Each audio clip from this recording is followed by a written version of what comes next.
You're now listening to the 1130 podcast. Enjoy the show.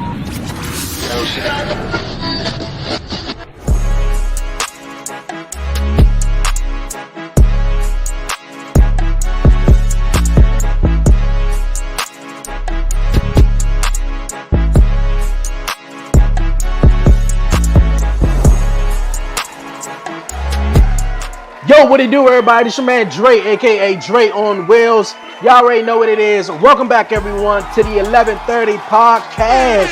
What's goody, everybody doing out there? We made it back here for another Wednesday. You know what time it is. It's not 7:30. It's 11:30. It's time for the podcast, man. Good morning to everyone who's joining me this week, man, here on YouTube. If you're new to the podcast, like everyone is, man, make sure you hit that subscribe button, like, leave a comment, and do all that great stuff.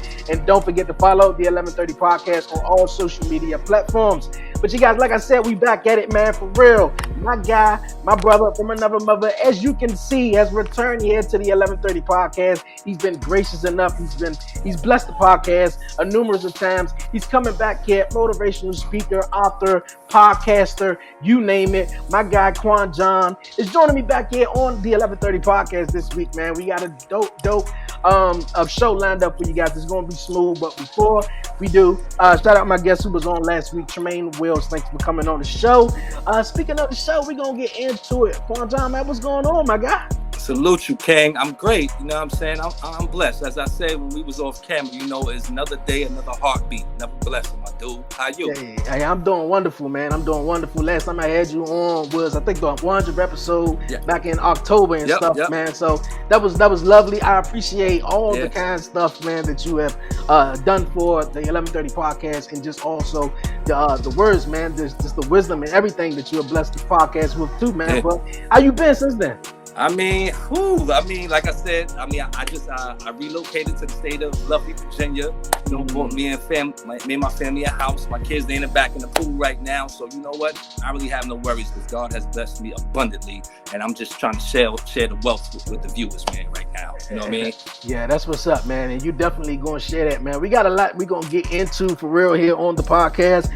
Definitely, man. Over the couple of weeks when I was reaching out to you to get you on the podcast, you sent me the manuscript of, I believe, your new book coming out, right? Presence of Patriarchy, and everything I was reading. I just finished up reading the last, I think, couple of pages before we got on, because I was like, man, I got to do it because I'm wrapping up everything, and I'm about to go on break before I have my son and stuff like that. So I was like, man, I definitely got to bring my guy LaQuon Johnson back on.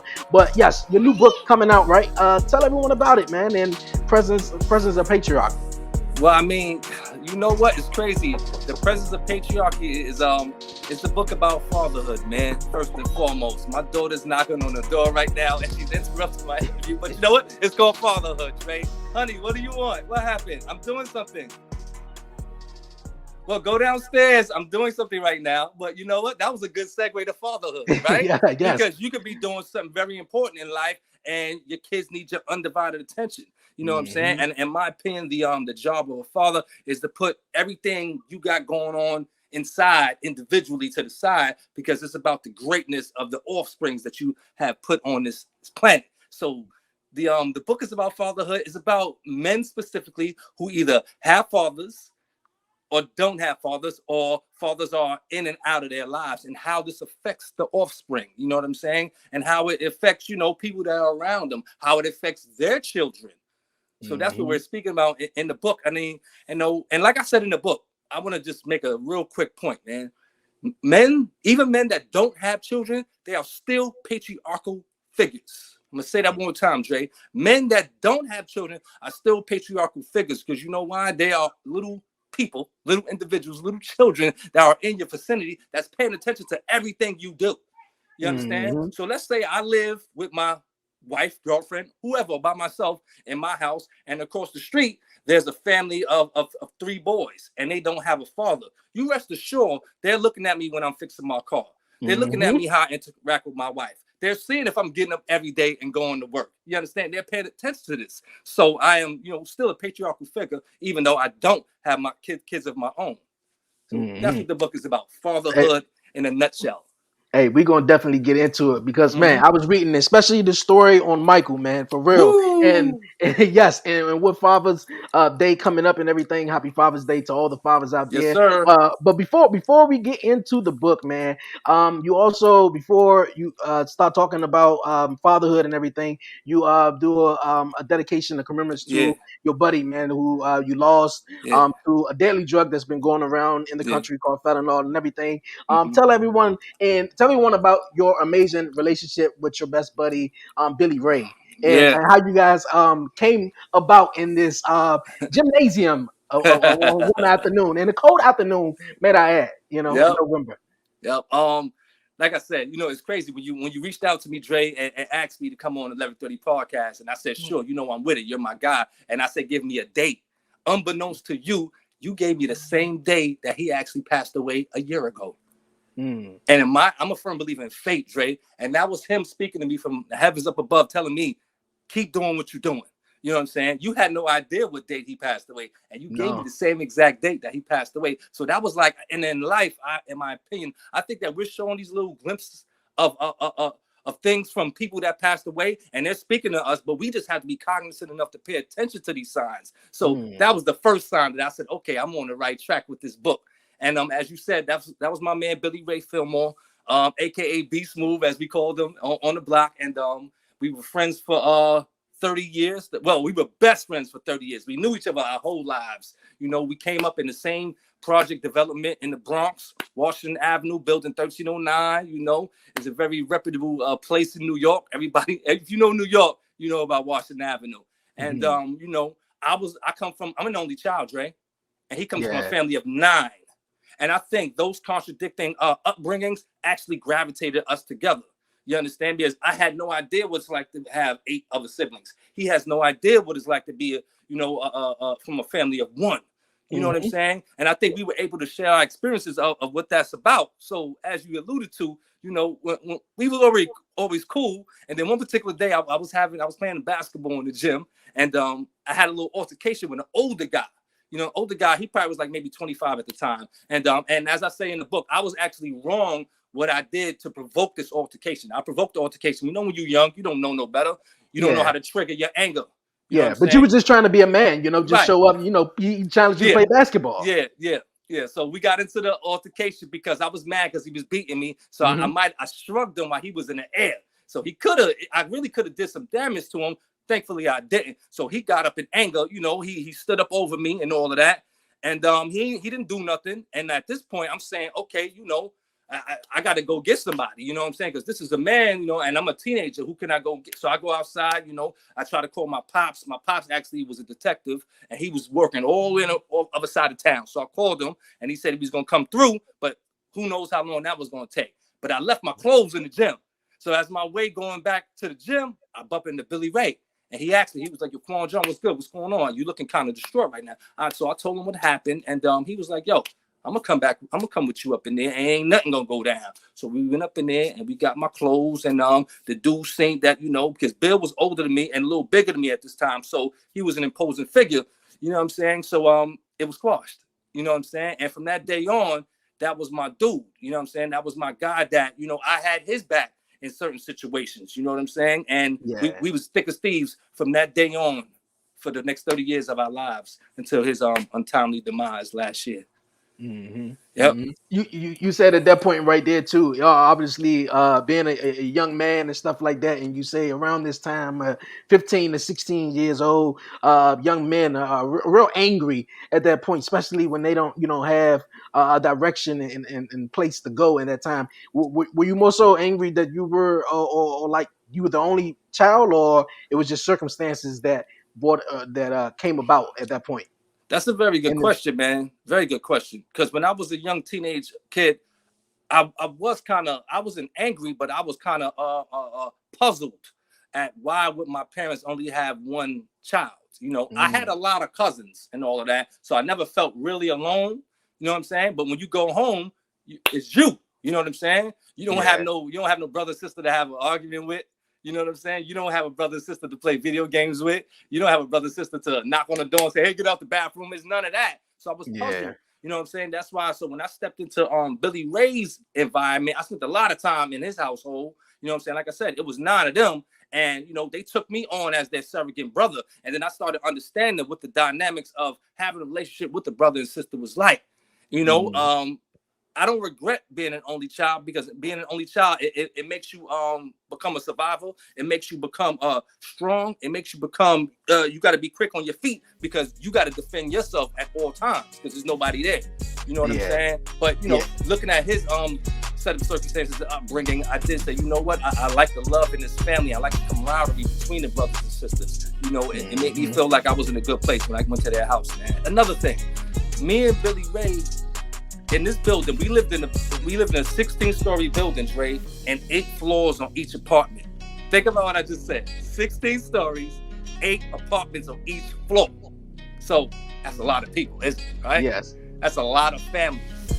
Unbeknownst to me and Billy Ray, one day about, I don't know, 5, 6, 7 years ago, we sitting at the table playing cards, talking, and we started talking about the old neighborhood. And the discussion came up that we were the only 2 dudes in our building that had their father in their house. Now think of, like I said, think about 16 floors, 8 apartments.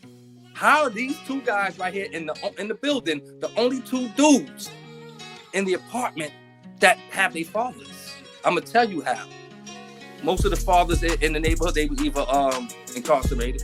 Most of the fathers either were strung out on drugs, or most of the fathers were in and out the house from time to time. Lo and behold, me and Billy Ray, we came to the realization that that's another thing that gravitated us towards one another. We were actually raised by our father. You understand? So we were raised with certain values that I would deem other people in our building were not raised with, because they weren't afforded the opportunity by way of the lack of presence of patriarchy in their household. You know what I'm saying? So now you get the father out the way. Once the father's out the picture, now it was a tremendous strain on the mother. Tremendous strain. You know what I'm saying? She has 3 to 4 kids. She still has to work, because she has to pay the bills. While she's working, who's watching over the kids? Who's making sure they go to school? Who's cooking dinner? Who's washing the dishes? You know what I'm saying? Who's taking them to the movies? Who's making sure they stay out of trouble?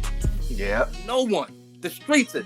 You know what I'm saying? So, in my opinion, professionally, I think that we have to, like I said, there's positive and negative role models in life. You know what I'm saying? When people think about role models, Dre, they think about, all right, the guy that I aspire to be. No. A role model can be somebody you don't aspire to be, Dre.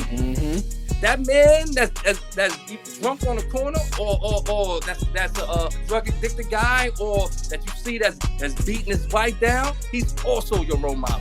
Okay? He's somebody that you're not aspiring to be. But I don't think as young men we're taught to identify with these role models. We think that's just how we're supposed to be in the hood.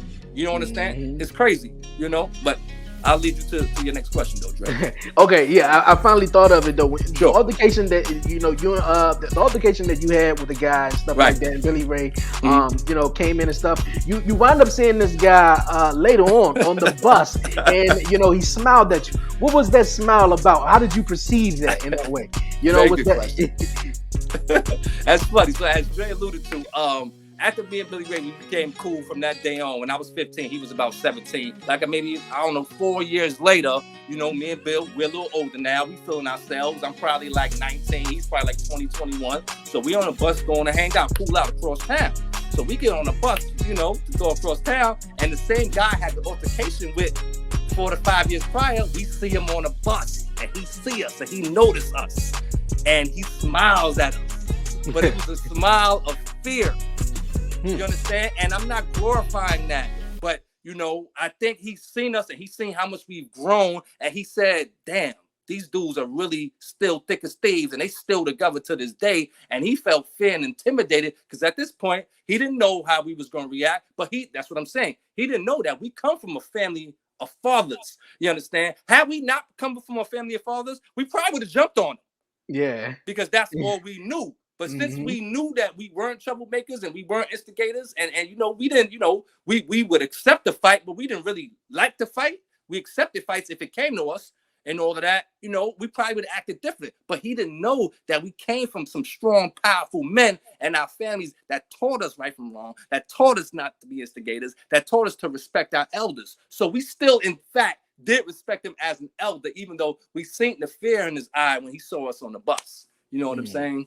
Yeah, I Yeah, dig it was that. crazy. It was crazy. It really is. It really is. Then another thing, man, like, you know, when you were pushing the guy from, you know, doing the layup and everything, and you were about to, you know, get a go on him from being Yeah, angry and stuff like that, yeah. and a guy yells out, you know, that's just a kid. How did you feel at that moment when someone just saying, yo, that's just a kid, and this a grown ass adult right over top of you Mm-hmm. about to, you know, do what he Mm-hmm. doing, protecting Mm-hmm. himself, you know, Mm-hmm. hard foul, you know, stuff like that. So what ran through Mm. your mind at that moment when he was like, yo, I'm a kid, and you know, Yo, decisions that you're making at that point.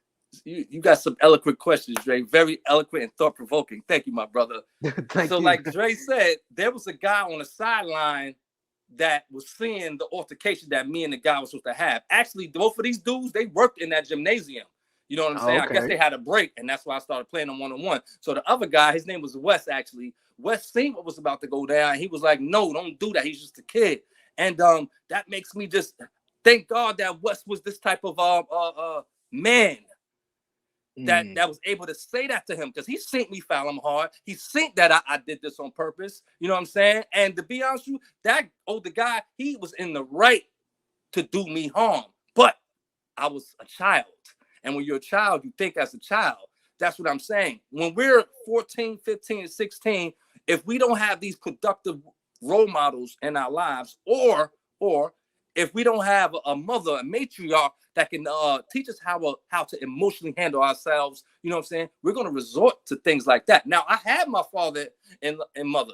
My father and mother actually still alive, and they're married for the last 43 years. You know what I'm saying? I have them in my life. You know what I'm saying? But I think my anger of coming up and trying to become a man forced me to do this to this guy. You know what I'm saying? And I think that our young dudes, we have, and thank God Wes was there to pay attention, because he knew I was young and he knew probably why I did it. You know what I'm saying? That's why Yeah. he told the guy, "Don't do that. Don't hit him. He's a young guy." You know what I'm saying? I think mental health therapy is something that I've spoken about on your podcast many times. I don't think it's never too early for us to sit down and speak with the mental health clinician just about our feelings. Some people tend to believe that you have to be going through a problem, or you have to be crazy, or you have to have some type of addiction to speak with a therapist. No. You know what I'm saying? We all live on this earth, and life is a very traumatizing thing. And if you don't have the room or the space that you know you can go into and speak to someone, you know, and they're going to give you that unconditional ear, there's probably going to be a problem in your life, like I had when I pushed that guy. I obviously needed somebody to speak to. I obviously, because like I said, my parents are very hardworking people. I was a latchkey kid. They worked Yeah. all the time. You know what I'm saying? So I spent, you know, a lot of days alone. You know what I'm saying? I obviously needed someone to speak to about my That's anger and frustration. You know, that's my so that's actually my next question. Did mhm. you kind of like feel alone and act out of aggression because you was the only kid? Yeah. You know what? When I was I'm kind of the polar opposite of emotionally who I was as a child. When I was a child, I was a very I wouldn't say angry. I was a child that didn't know how to control his emotions. If I was Okay. mad, I was very mad. You know what I'm saying? Extremely mad. And Uh, basically all that luggage and baggage that I was carrying in emotionally from something that happened last week, I would, you know, take that out on the situation that was occurring currently. So that's what I kind of did with that guy. You know what I'm saying? okay. Like I said, I don't think that we do a good job, father specifically, as teaching our sons how to deal with things emotionally. Yes, That's you know, you want your son to know how to defend himself. Absolutely. You know what I'm saying? But he also gonna have to know how to defend himself Can you talk mentally about and emotionally. Can you talk about that before we move on to our next topic? Can you definitely talk about that, far as you know, black men and just men in general of emotionally? Yeah. Yes, I mean, especially growing up Yes. in the hood, I mean, we are only taught to be physical creatures. You understand? For real. I don't think that it's glorified that we should be more cerebral, or either as cerebral as physical as we are. You understand? You know, because in the hood growing up, the dudes that got the respect was the dudes that could fight. You understand? Not the dude that was going to school every day. He didn't, you know what I mean? Yeah. So it's like we got to learn, especially in our urban areas, on what's absurd. It's something I call the societal scale. The societal scale is basically when you feel like you should do something just because the status quo says you should do something. You know what I'm saying? Let's say, because I was the type of dude that, you know what I'm saying? I got into a few fights, but I didn't have a lot of fights. So I learned how to maneuver around not getting into a fight with my mind. You understand? Yeah. I learned this. That's why I think I'm an eloquent public speaker today, because I learned how to speak my way not out of it, but make it known that, hey, that's what I'm not here to do this. You understand? However, if you really, really want to do this, we could do it, but I'm not here to do this. You know what I'm saying? For real. You know what I mean? I think, things, I think the physical beast of the black man is glorified in our neighborhoods. And I mean, it's nothing wrong with having that in you, but we got to know how to tone it down and bring it out when it's necessary. You understand? In the hood, it's taught that it should be necessary every day. You know what I'm saying? And I don't agree with that. You know what I mean? Yeah, in the hood is definitely, glorified every day that, you should use violence and stuff like that instead of, doing something different though. Different. But you guys, man, we're gonna move on here on the podcast. LaQuon Johnson, you also spoke about unconsciously ignorance and consciously ignorance. Tap into that, because I thought that was a very cool part.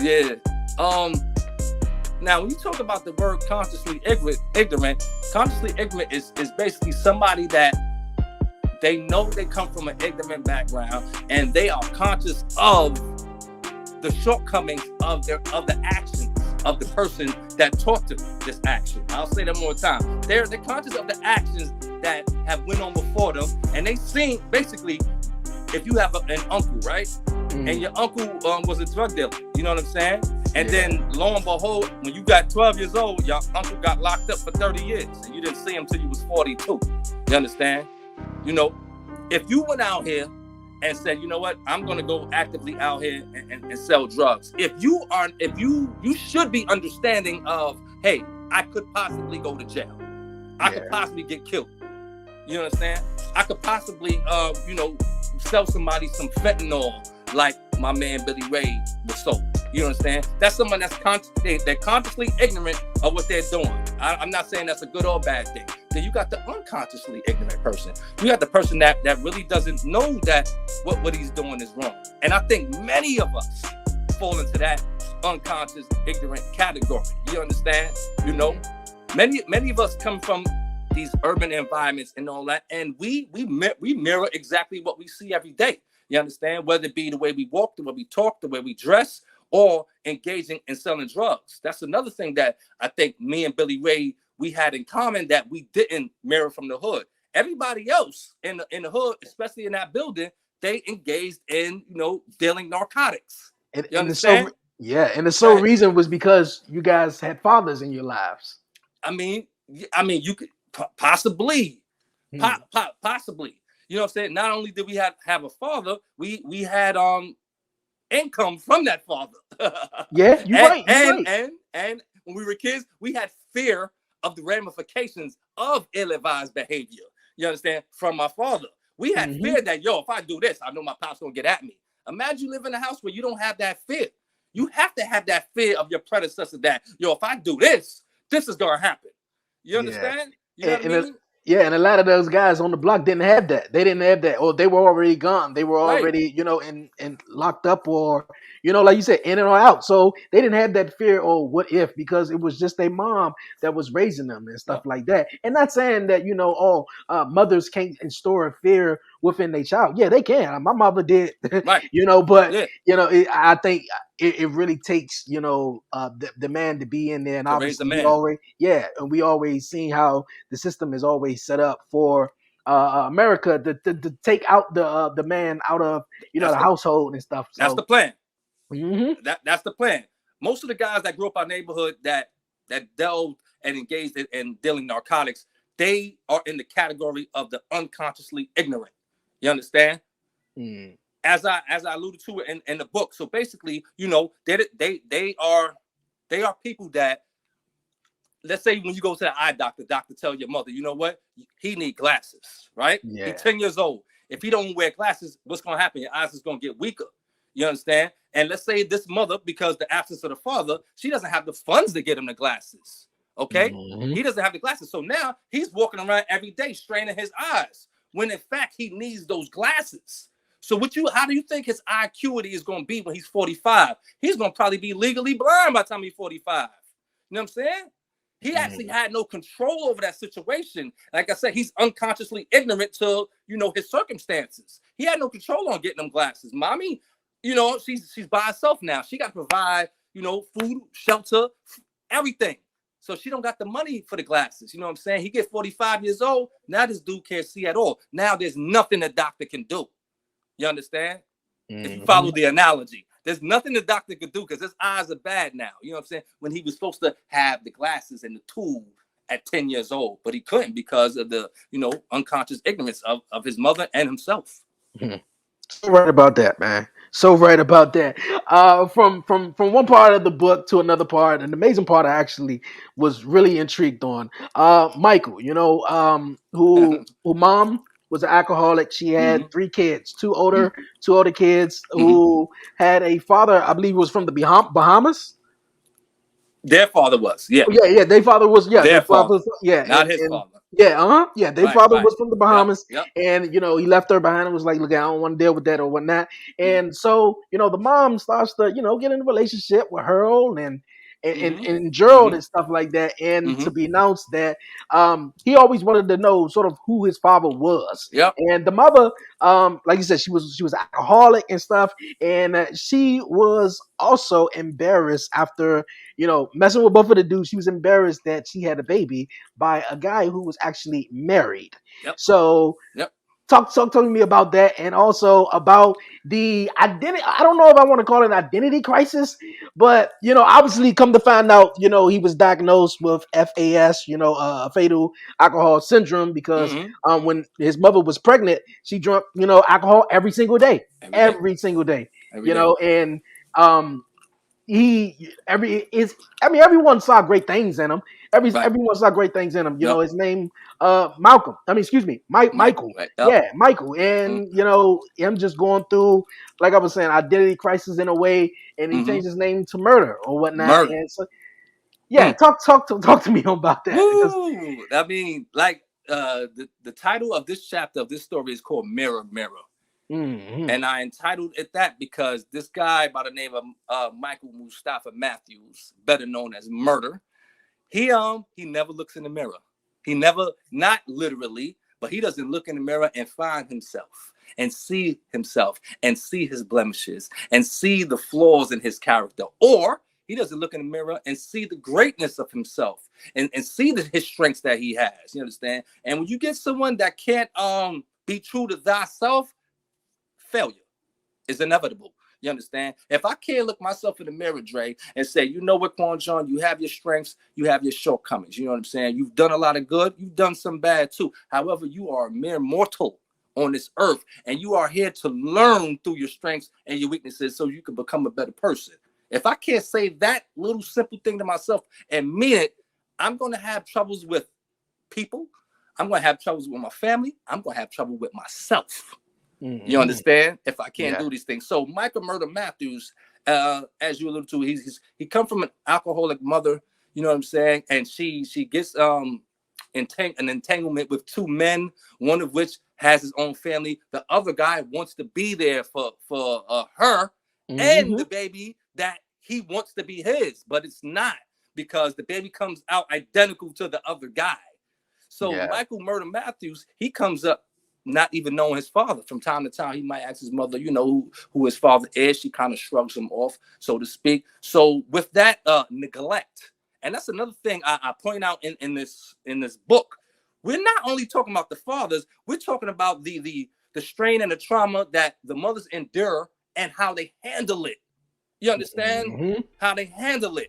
Because yes, it takes a very certain individual to get left with 5 children and do the best they can. But some mothers don't do the best they can in them circumstances at all.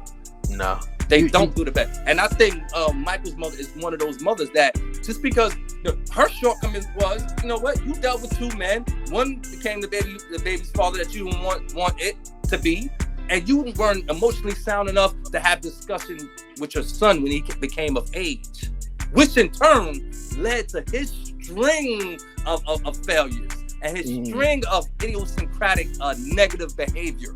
You understand? Yeah. She's not even looking at how what she did is actually 50% the cause of who he is today as a man. He's struggling. You understand? Yes. Now, don't be wrong. Michael Murder Matthews had role models in his life. He sure did. Had an older brother, older cousin, and an uncle.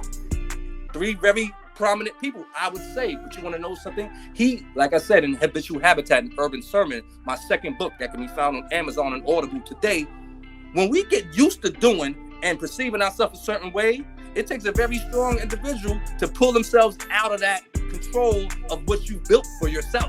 You built this habitual habitat. So he didn't even perceive his uncle to be a role model. He's not even looking at the greatness of his uncle and the greatness of the trials and tribulations he's come through to become this strong, powerful, successful man. He's not even cognizant of this. He doesn't even understand. He's in the presence of someone that if he actually just looked at it from a productive state of mind, that can help him. Mm-hmm. He's not even looking. He's the guy that needs glasses. Mother can't get the glasses. Now he's 45 years old and he's legally blind, and people asking him, "Wow, why you can't drive? Can't drive?" You know what I'm saying? Yeah, I get what you. I definitely. Yeah, it is. It really is, though. Yo, Quan John, we're gonna finish this conversation right after this quick commercial break, brother. You guys, man. Yo, everyone, man, sit tight. This has been a dope show. I got my guy, motivational speaker, author, podcaster, you name it, man. Here chopping it up, man, having fun. So, like I said, you guys, man, don't move. You're listening. You're watching to the 1130 podcast. You dig? Yes, sir.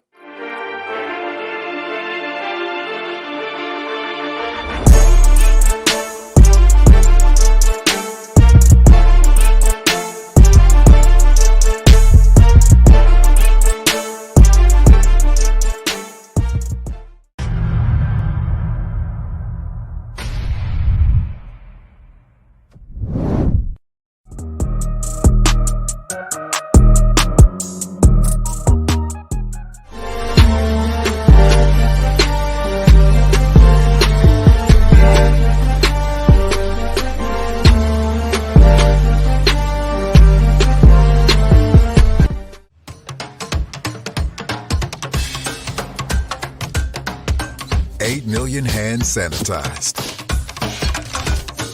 1 million faces protected. 400,000 rail cars disinfected.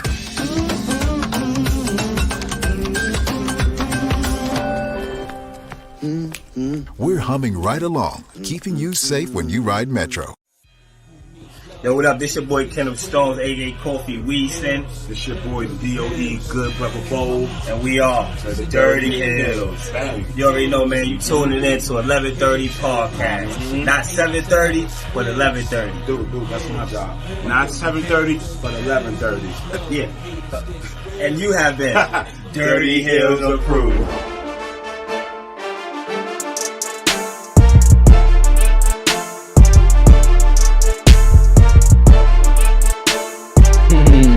Yo, we back here on the 1130 podcast. Appreciate everyone sticking with me throughout the small commercial break. For real, man. Been an awesome vibe here today. Got my dope guests, man. Been blessing the 1130 podcast.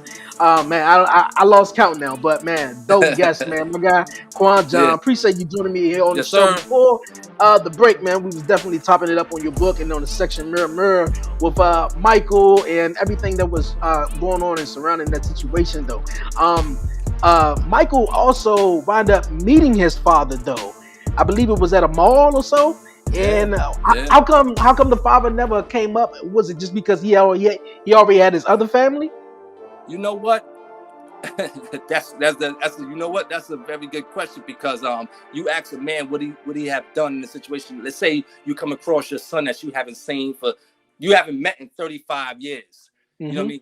Everybody probably would say, "Oh, well, I would go up to him and give him a hug." Don't be so sure.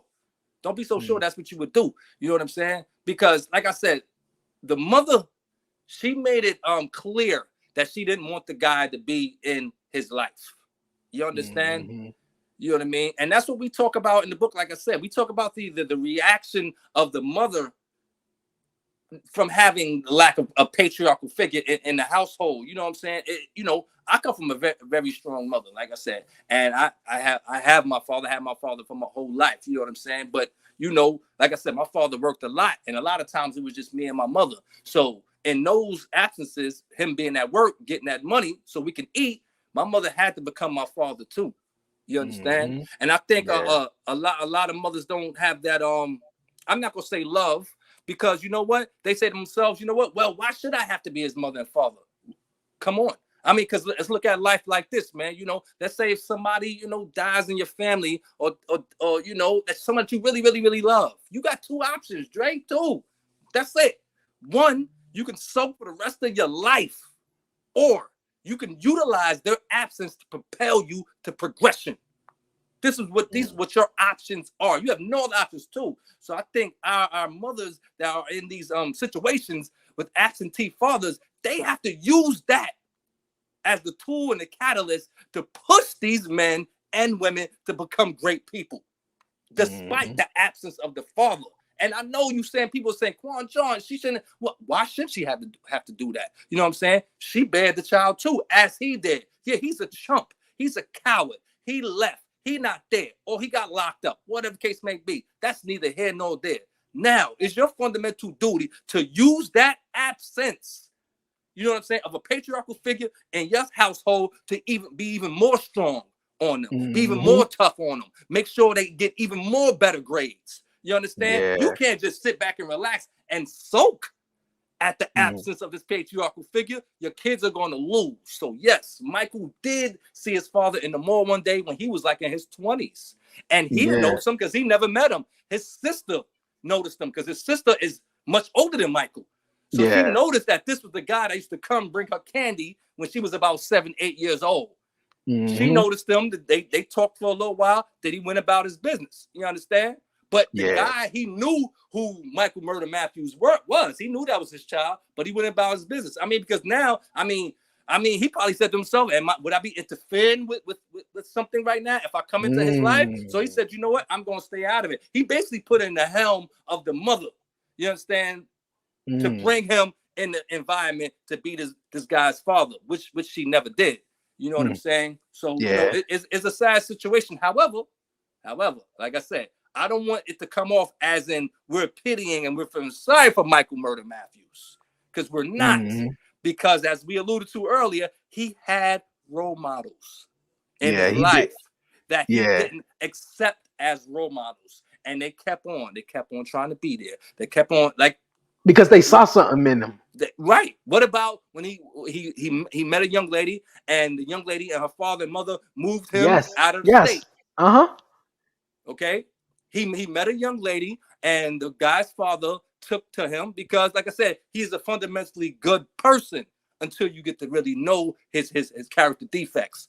Yeah. They moved out of state, and the father, he housed them, and he said, I'm going to give you a job in the company I work for, and you can stack your bread, you know what I'm saying, until you get on your feet, and you and my daughter, y'all can get your apartment and live happily ever after. Michael Murder Matthews, he messed the whole situation up. He didn't go to work on time. He didn't do what he was supposed to do. And basically, he was incorrigible. He basically didn't have the ability to learn that these people are loving him. That's another thing he's missing in life. You understand? When he hasn't understood the habit of being loved.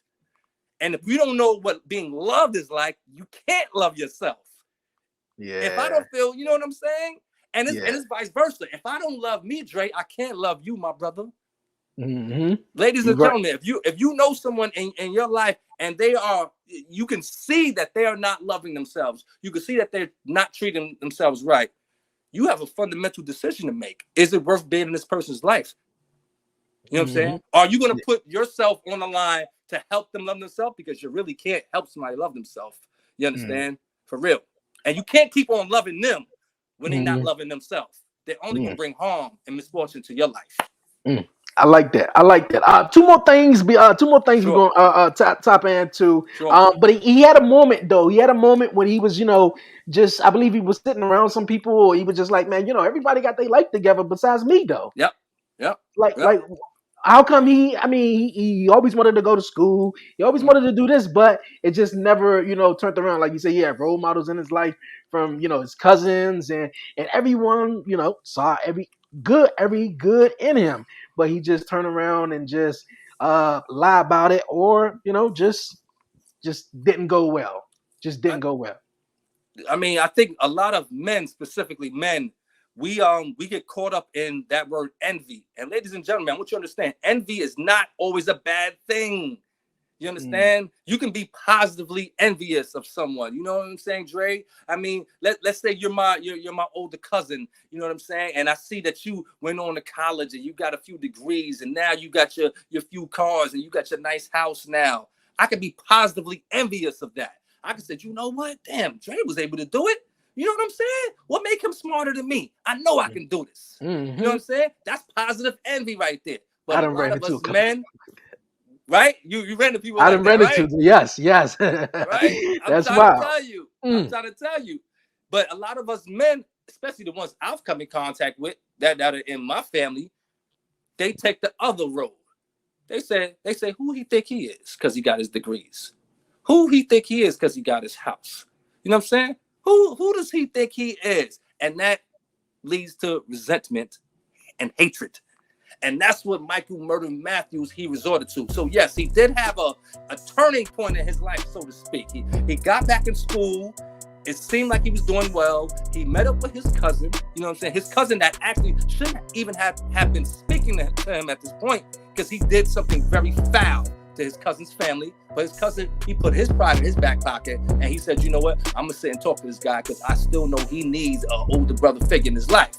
So he spoke to him, and Michael Murder Matthews, he confided in his cousin. He said, I see you, you have your shortcomings, but you overcame these barriers, and you are a made man today. You know what I'm saying? And he asked the fundamental question that every person should ask themselves before they're about to embark on success.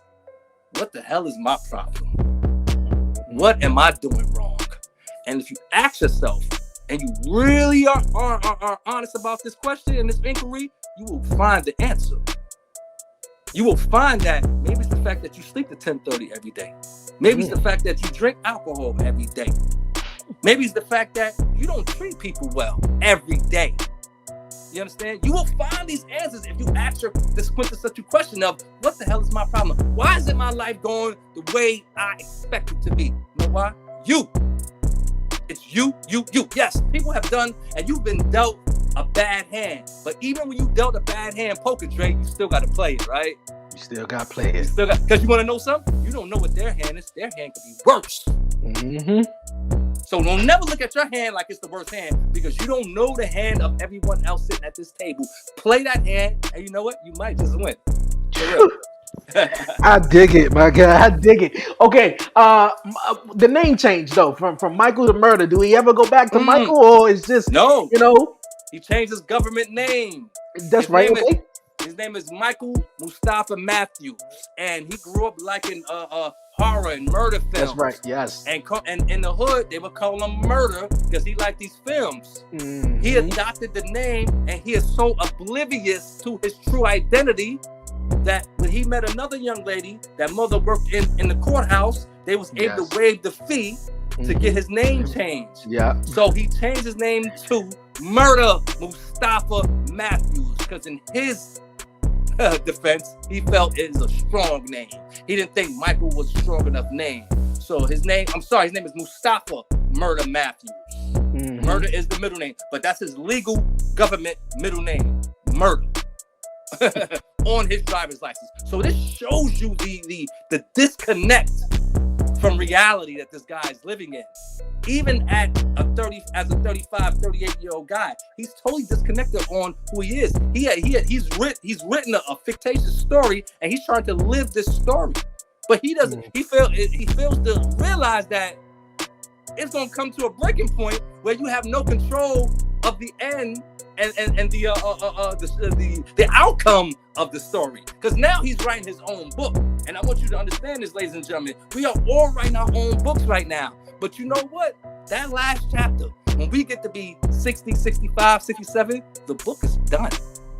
The book is written. You know what I'm saying? And in my opinion, my Lord and Savior, whether it be Allah, whether it be Jesus, whether it be Abba, he has the final say in writing that last chapter of that book. You understand? But if I write a good book, the last chapter, it could be a great one. But if I write a book and those 28 chapters preceding it isn't good, this is going to be a devastating end to this book. Hey, look here. You write some good books, so I think it's gonna be a good ending, man. It's gonna be definitely a good ending. And I appreciate that. Hey, no problem, no problem. But you guys, man, we're gonna move on here on the podcast, Kwanzaa. You know I'm about to be a dad, right? So yes, I had this sir. conversation with my fiance, though, and this, I think it's a conversation a lot of people can have. Especially I think maybe in the Black community, though. And I want to ask your thoughts. I want to ask your thoughts on it and how you feel about it. And I'm gonna tell you, what I want to do and stuff like that. But nonetheless, okay. Telling your kids about Santa Claus. How do you feel about that? And actually, I think I'm gonna say this first, though. I don't know if you may know, many may know LaQuon Johnson, The Rock, famous actor, but he was a wrestler before then. Favorite wrestler, though. He got his thing where every holiday season or whatnot, he turns into the Santa Claus instead of telling his three daughters, or how many daughters he got, about how an old white man came down their chimney, whether they had a chimney or not. He dressed up as Santa Claus. I had this discussion with my fiance, and I was like, and I also had this, thought in my mind. I was like, yo, that'd be a cool idea, though. But, what's your thoughts on, telling your kids about Santa Claus, and what's the age to wing them off of it also? Well, I got two young ones right now. I got a 10-year-old, and I have a very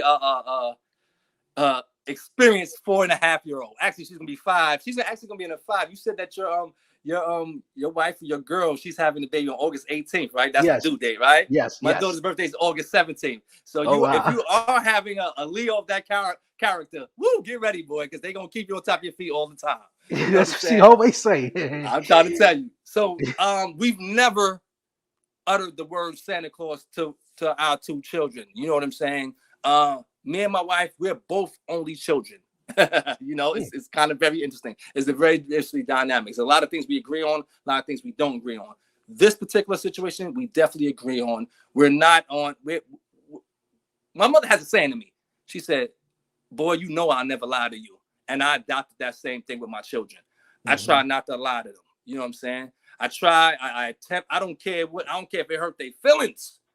I try not to lie to them. I try to tell them the blunt, utter truth, because I think, like I said, in the Black community, that Santa Claus was everything growing up, right? Exactly. Santa Claus. Yes. Santa Claus. This big man, European guy, is saving the day, and he's bringing the gifts. You understand? If you don't do good in school and you don't do this, he ain't coming. So he even still ain't eating the cookies that mommy leave out for him. He exactly. Eating the cookies and all of that. You know what I'm saying? So no, I think it's a I don't think it's a detrimental message to send your children, but I think it's a in this day and time, it's the wrong message to send them. You want them to know that you've done what you had to do in your life, so you can become as educated and as polished enough to become employable and marketable and successful in life.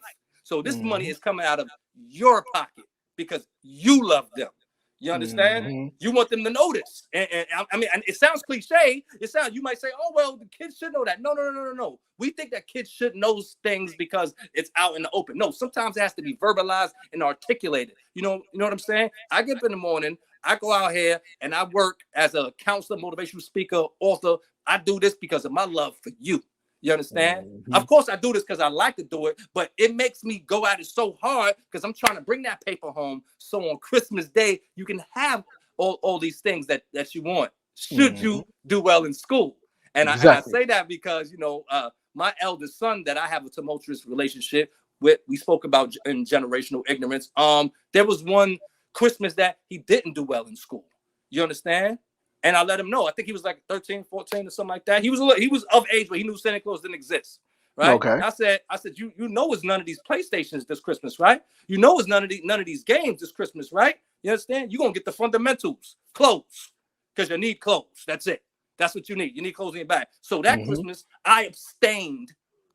I'm Santa Claus. I abstained from giving him the things he wanted. I had to make this a point in his life to let him understand. I work for my money. You understand? I go out here and hustle hard for my paper. You know what I mean? So I think when you tell them that Santa Claus exists, it kind of takes away what you're doing and who you are as a parent.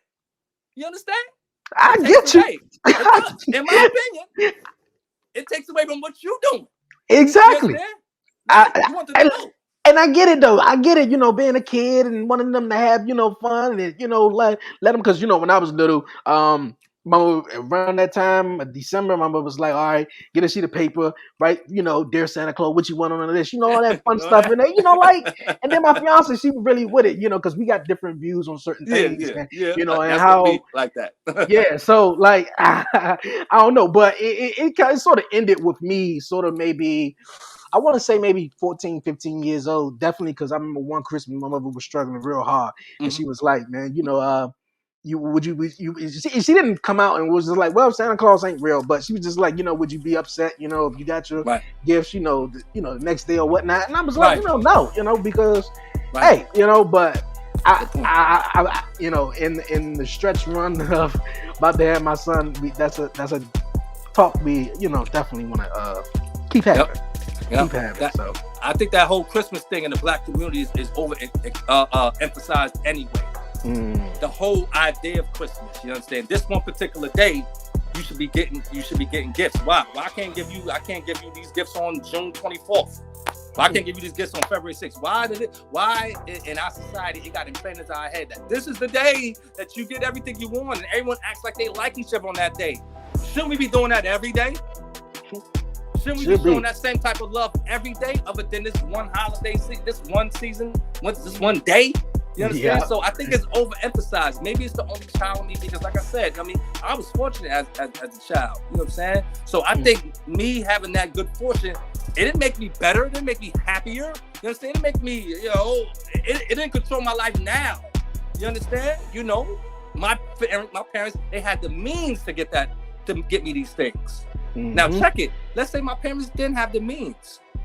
When usually, I don't want to go off topic, usually people say, when you're an only child, you have to be spoiled. Not necessarily. Let's say you're an only child, but your parents don't got no money. They can't spoil you. They can't do anything. And my parents didn't spoil me because I had to have good grades. I had to be respectable. You understand? I had to do what I had to do to please them, and I got what I wanted. You understand? Because they was setting a precedent on, no, he's not going to just get everything because we can afford it. So now look at the parent that can't give their child something. It's Christmas now. You know what I'm saying? Because we made this hoopla the whole year about, this one day you're supposed to get everything you want. Wow, who said? Who said it? Who said it? Who made this up? Like you said, your mother said, well, would you be mad if you get it the next day? No. No one won't be mad at it the next day or the day after that. But I think it can only be that cool. You can only be cool with getting it the next day if you have an understanding of the hypocrisy of Christmas and Santa Claus. Yeah. I definitely get it, man. Definitely get it. Man, we definitely gonna continue having this conversation. I definitely gotta bring you back on, man. For real. But you guys, we're gonna move on here to the next segment here on the podcast, you guys, man. It's time, you guys, for the WTF moment of the week, you guys. All right, Quan John. It's time for the WTF moment of the week. Each and every week, I always share my WTF moment, whether something crazy heard or whatever like that. And this week specifically, it's just a WTF in general. So I might not ask you if you have a WTF moment. If you have one, you can share it. But this video, my fiance shared with me again, and we were definitely going back and forth with it. It was kind of like a very interesting topic, though. But nonetheless, though, I'm gonna show you this video, and we're gonna chat right after this, though. All right? Sure. I'm gonna see if you gonna tell him. He coming in right now. I let him know what's and then cause he ain't going nowhere. That's my son. That's my only son. At some point, he got to go. Never no time. At some point, he Never no time. Never no time. Well, tell me, Christian. No, you tell me. Talking about you grown and you gotta go somewhere. I told him you understand you ain't going no damn where. You go when you get ready. Man, I just feel at some point you need to make your own way. That's what I be want to walk through the house naked sometime, and there you go. So I mean, what? No, if anything, you can go, not him. How about that? I want to pay all the fucking bills in here. How the f you gonna tell me where I can go? But the thing is, like, why do I gotta? This is my mama's house. Like, why do I gotta leave my mama house? Period. Man, you damn near 40 years old. Damn near it's time to go. I mean, at what point? I'm 29. I'm not damn near 40. Boy, that's pretty 10 But years you know away. what? When I met you was living with your mama. Man, please. You I was was living in with and your- out. Come you on, was man. living with your mama. I was Now you only gonna tell 22 me- years old. Now you gonna tell me Get out of because here. he No, I 29. ain't up. I ain't getting up. I'm not getting up. Man, I'm he not has to going go. nowhere. I'm not going nowhere. He This has is to my go. mama's house. Well, And you ain't gotta go You know nowhere. what? Damn it, I ain't gonna pay no bills either. Then, damn it. Now, how you feel about that? You don't want him to go? I won't pay the bills. No, but you gonna continue to pay he the got bills. to go though, man. It's too much. See, we arguing and stuff about stuff. Because, You know at what the I'm end of the saying? day, all you gotta do is tell me to help. Y'all ain't saying nothing. It's like, Man, you a so grown y'all ain't ass saying man. You supposed to know the garbage overfill. You supposed to know to take that outside. Come on, man. I don't have to tell you all this stuff, man. But the thing is, I'm barely here, so I'm barely making garbage. So why I gotta take the garbage out if I'm barely here? If I'm barely here, barely making garbage, barely making dishes, like why I gotta do anything? Well, she gonna Right. always make excuses for you, man. But Right, he don't even be here. So what is you talking about? He don't be here like that. He come here, well, he when sleep, he's and here, then he on he needs to business the help rest out. of the day. When he's here, he needs to help out. He needs to do some things. He Well, needs I to tell be you what, productive. he ain't paying no well, bills damn it, and he he gonna ain't start gotta go. paying some bills around us. I ain't paying. But I gotta pay. I'd rather for him to My get the mama, fuck out. but listen, my mama said I gotta pay no bills. I ain't paying no bills. He gotta pay. What I want him to do is save his money and do what he needs to do with his money, You the whole reason why and he not is pay the way no he is, bills. because all this soft shit you bring into him, he still got the titty in the mouth. You let Oh, all that hell stuff no. go on. Nah, you know what I know? You jealous. You jealous of my Only like son. you would say You that. jealous of my son. Only you would say some bull But I crap. don't like know that. if you jealous or not, but I just know I ain't getting on my mama's house. Like, if I gotta get on my mama's house, you gotta put me on my mama's house at the end of the day. Well, Just at the damn end it, of the I'm gonna be carrying you out. You got to go. Oh, you don't mean you want to carry Ain't us got both out then if ain't that's got no the case. problem with carrying them out. I just shoot them on out. And you, Michael, now you know good and damn well I'm not kicking my son out. I ain't going well, nowhere. what point Yeah. do you expect No, at the end of him the to day, I ain't worried about it. Like, at the end of the day, I'm here. I live here, so till I'm ready to get out, I'm gonna be here. So it don't go? At matter. what point is you trying to? What's your plans for this man? What's my plan is to stay in here as long as I need to stay in here. That's my I mean, plan. what if he 45, 50? And he gonna be 45, 50 No, up I'm in here. crazy as hell. Well, damn it, I'm gonna be out there. Bye. No, Bye. going. He's Bye.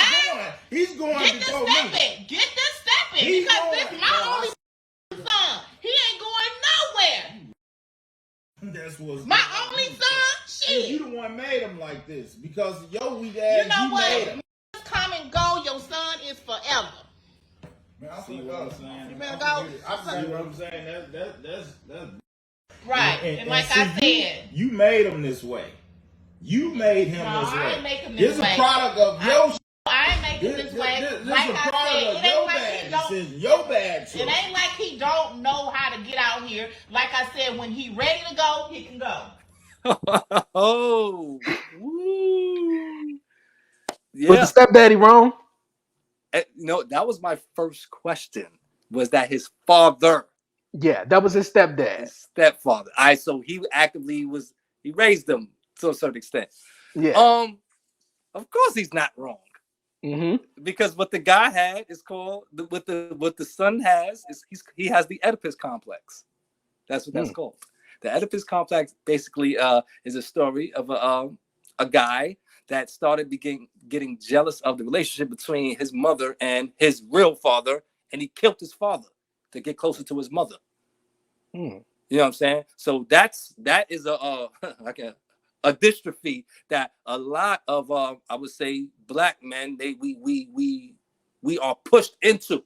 You understand? Because I know, like I said, this story right here, I know a lot about it because I have quite a few family members, boys specifically, you know what I mean, that mothers continue to treat them that way. till this day, and they are also 35, 40, 45, and 50 years old. You understand? But with the mother is not realizing that one day, and this is how it's supposed to go, you're going to go before he does. You're going to pass away. You know what I mean? And he's going to be 55, 60, and 65 without the tools necessary to be a man and pay bills and clean his room and cook for himself and treat women with proper respect and etiquettes. He's not going to have these tools by way of this coddling. You understand? I totally understand. Now, let me flip it. Now, me myself, I left my parents' house to go down south when I was about 19, and I ran around for a little while. Long story short, I came back when I was about 24, and this is when I had the meeting of the mind with myself, and I said, all right, Quan John, what's your problem? Like I said before, I said, what's your problem? And that's when I went on for the next 7 years to attain the 3 degrees that I have. Now, I was living with my parents at this time between the ages of 24 and I think 30, 31. You know what I'm saying? But the stipulation was that I was in school educating myself. And at this point, I was on SSI by way of my legal blindness. You understand? So this was the stipulation. This was verbal in the household. You can stay here. We will house you. We will feed you because we know you're in school and you're educating yourself and you don't have the means. Lo and behold, after I got my degrees, now I'm able to go out here, which I did, and get my own thing going on. So thank God I had the love from my parents to actually allow me to be in, because they didn't have to do that. And ladies and gentlemen, I want people to know this. After you turn the age of 18, if you are still able to live and sleep in your mother's house or your father's house, that's a blessing. Because after 18, she and he, they don't have to talk to you no more. Let's be honest. They don't have to speak to you. Okay? And we hear, and at least I do, and I'm pretty sure, like you said, you know, we hear that a lot. You know, once 18, boom, you're gone. And then you got certain aspects of different races, and also who different allow, situations. different situations who allow their son or their daughter or their child that still resides in the house until they can get financially set or whatever like that. There should be stipulations. That's what I'm saying. And, you know, in the second chapter of the book that, you know, I didn't share with you, that chapter is called What's the Symptoms? And what I mean by what's the symptoms is this particular gentleman, he hasn't diagnosed himself. He hasn't given himself a prognosis of how he's going to get out of this rut that he's in. Now, in this similar situation, his father's actually in the household, but his father's not being given the opportunity and power to father his son because his mother coddles him so much, and she's always on the son's side. He lo and behold comes up to, you know, he started selling drugs, and he goes out of town, he gets locked up, and his mother's always there to give him money to this day, and she passes away. You know what I'm saying? When he gets to be an older person at the age of 50, and now he's really lost. Now he doesn't have that knight in shining armor. You know what I'm saying? And he thought that she was going to actually leave him some insurance money, and she didn't. And he is angry with his dead mother. So this tells you how much he loves himself or this lady. So what she did, it was basically a ricochet effect. So mothers think that, oh, okay, this is my son. He can stay here forever. What's going to happen when you die? You know what I'm saying? And like I said before, if he's not loving himself, he can't even love his mama. You know what I'm saying? You can't even love your mama if you ain't loving yourself. Facts right there. I definitely dig it, man. Definitely dig it. WTF all the way, you guys. Crazy. That was crazy. I know, right? We're going to keep it moving on, you guys, man. It's time for the 11:30 podcast. Hot seat, you guys.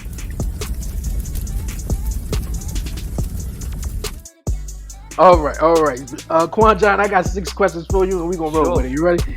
Okay, all right. What's your advice for fatherless sons that's having a hard time? Find a mentor and a role model. And when I say find them, you can find them. It could be either your teacher. It could either be an uncle. Like I said, you have role models.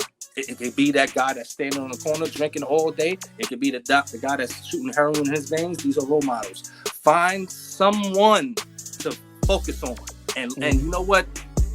Hopefully, this person will be the type of person, specifically a man, because I think only a man can even, a woman can't, she doesn't know what it is about being a black man, you know what I'm saying, especially a black man. Hopefully this person will sit down and speak to you about the process, procedure of development You understand? But you know what? Look for someone that you can identify with and not identify with. Have somebody that you say is great, and have someone that's on the lower end of the totem pole. You know what I'm saying? And like I said, even that crackhead and that alcoholic, speak to him.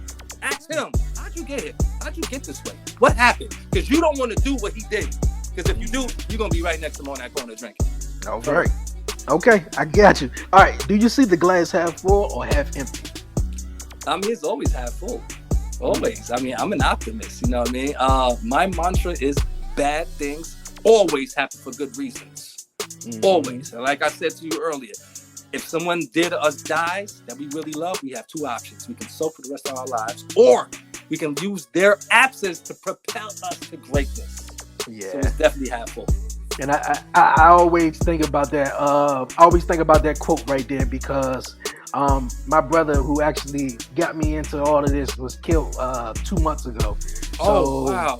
Yeah, and he was the reason why I got into podcasting and everything like that. Dre, so I'm sorry to hear that, my brother. Yeah, I appreciate that. But you know, like, and he always kept saying a couple of things like, you know, do certain shows over and over, you know, over again, you know, kind of like from a YouTube perspective, but you know, also doing, you know, Big Brother stuff and everything like that. And I kind of found myself doing certain series with certain individuals who just, I guess, stuck out to me. And you've been, you know, one of a few.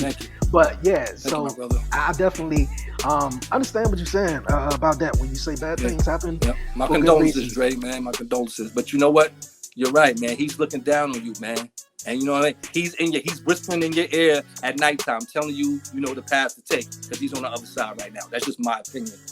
That's just an opinion. Yeah, I appreciate that. Okay, okay, all right. If you can go anywhere right now, where would you go?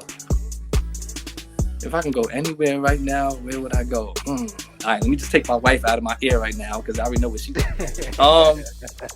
I would, you know what? Africa. My co-host, she's actually shout out to Portia Steele. She has a publishing services. It's called Mystique Rose Publishing Services. Look her up on Facebook and all the platforms. She actually she's in Nigeria. She lives there with her husband, and we've never actually met. This is my co-host for my podcast. We've never met in person. You know what I'm saying? We've only talked on the phone and talked on here. So I think going to Nigeria, that'd be a cool place to go, because I mean, she there too, and she says it's a beautiful place. Hey, that would be awesome. That would be awesome. Yeah. Since I've been podcasting, one person I know so far who've been doing the podcast, they never met before, but they actually, you know, recently met, but they never met before. They did a podcast, so I think that's gonna be something, man. When that happens, when we do meet, it's gonna be dope. Yeah. All right. If have you failed at anything? If so, how did you react to it, and what did you learn from it?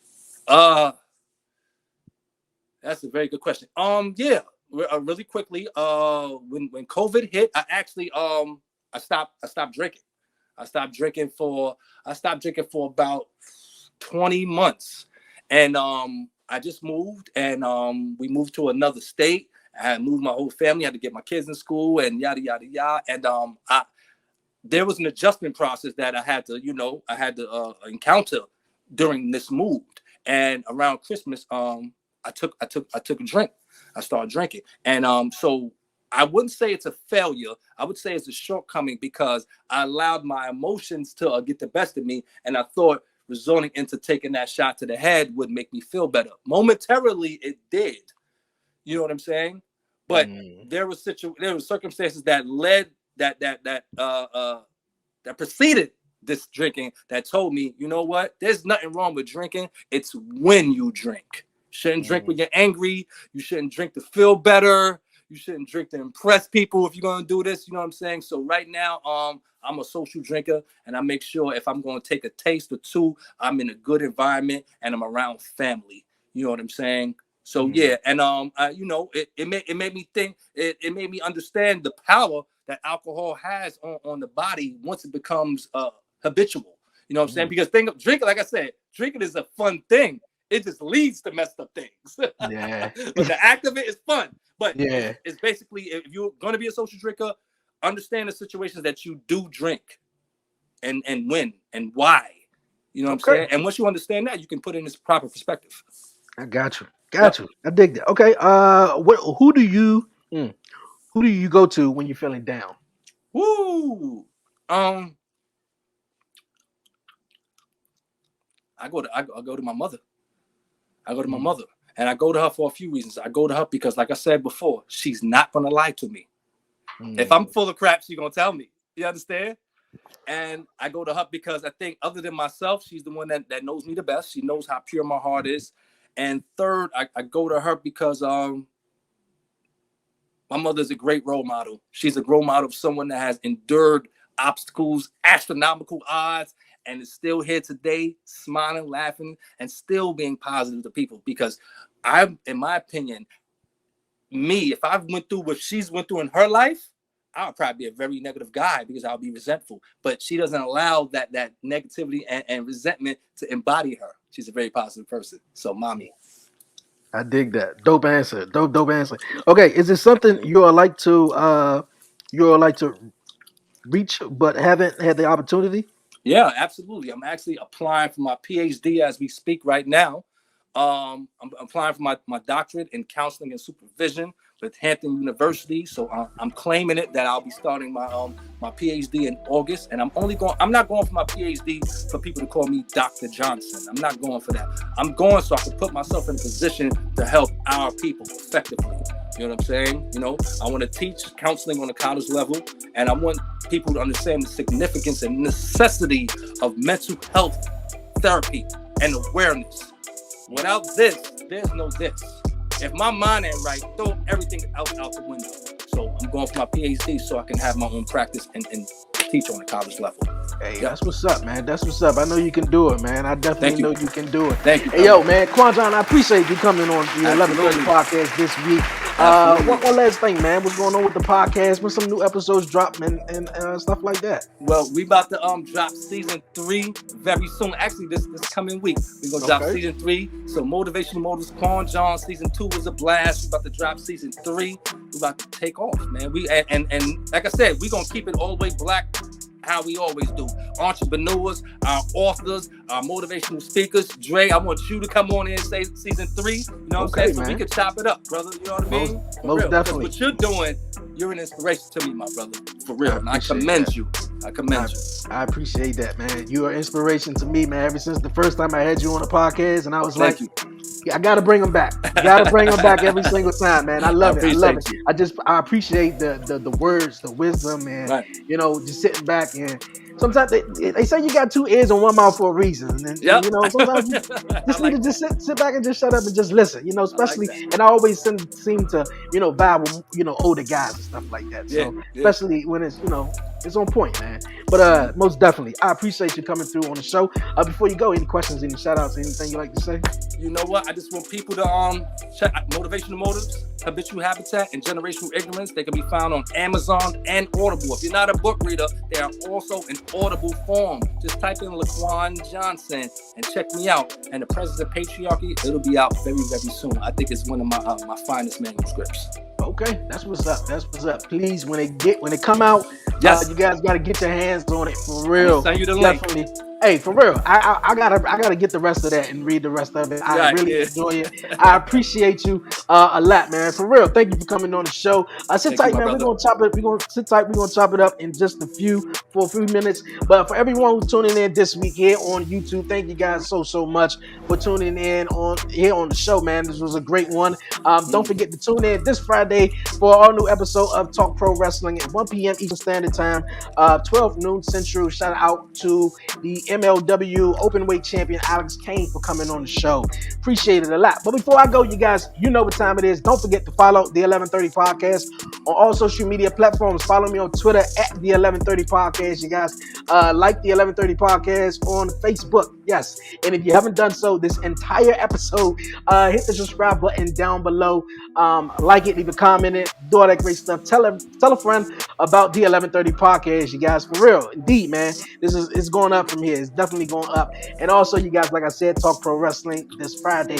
And also, shout out to Buzzing with Marlo and the Off the Top Roads Podcast. OTTR returns July 29th. And definitely subscribe. Go catch out the latest episode of Motivational Motives, baby. For real, it's going to be great, man. Once again, LaQuon John, I appreciate you, my guy, for real. Can't wait for the new book come out. keep killing it and everything you do, man. And yo, I appreciate it. For everyone, thank you for tuning in this week. Yo, for myself, Dre, aka Dre on Wheels, my dope guest Quan John, man. Yo, man, we out, man. Yeah.